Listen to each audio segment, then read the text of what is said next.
Magandang hapon sa inyo mga kasari. At sa mga nagpapahinga dyan, magandang hapon. Bali, nandito ako ngayon sa aking kwarto na pinagawa. Bali, tuturo ko kayo dun sa kabuuan ng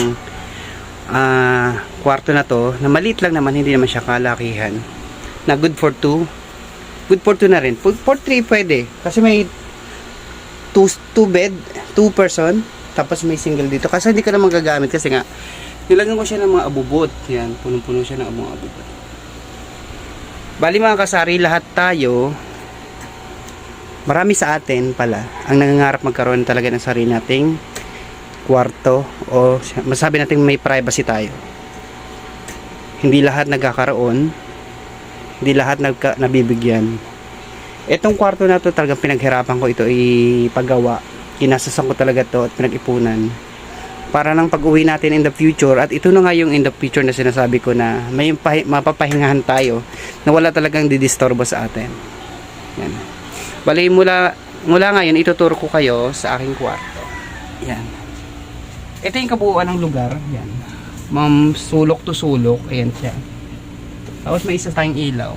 For the meantime, yan lang muna mga pinagawa ko kasi hindi pa natin siya mapagasasan ng ano kasi inuuna ko yung tindahan.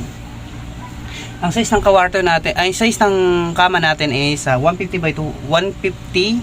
by 200 queen size, tapos single sa taas. Yan. Pero dito ako natutulog. Yan. Ito yung kabuuan ng ating kama.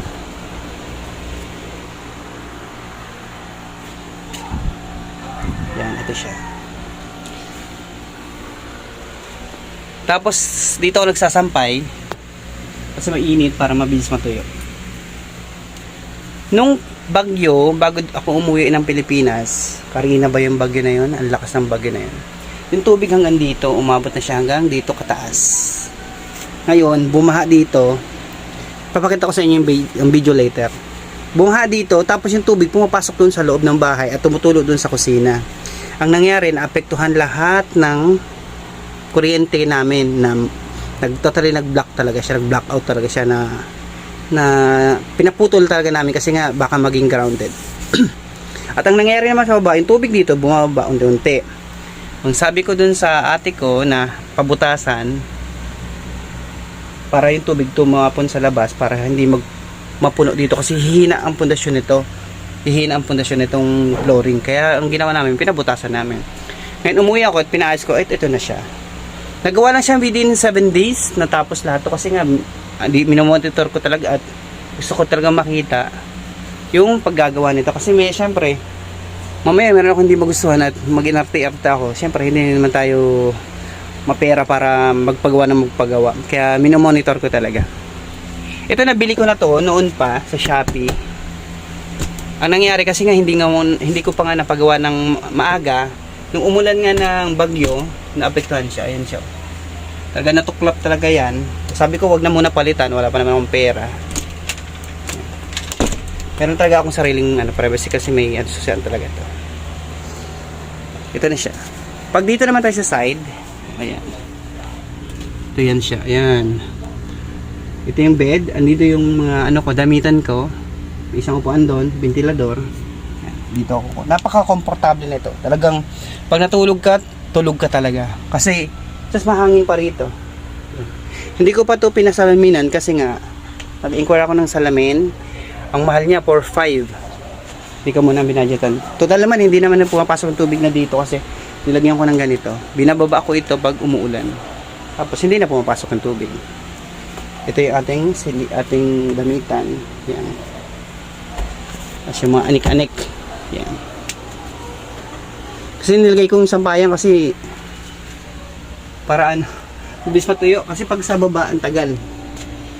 Yan, meron tayong calendar dito, maybe sa tayong ventilador at ito ating connection para sa sa lahat mga mobile natin, ilaw connected yan lahat dyan kasi dito para sa ventilador, sa ilaw, cellphone, nandito lahat yan, magkakatabi yan. Ito pala yung ating kortina na galing abroad eh. Ito, ganda nito guys. Ina-expect ko nga dati itong kortina dalawa. Malaki. Hindi pala siya pwede. Isa lang talaga. Oh, see, may tag price pa. Nabili ko lang 'to ng murang halaga, ng mga naka-sale lang 'to. Yun. Tapos yung alulod ko nasa loob nito. Ang kwento naman ng alulod na 'yan, ganito.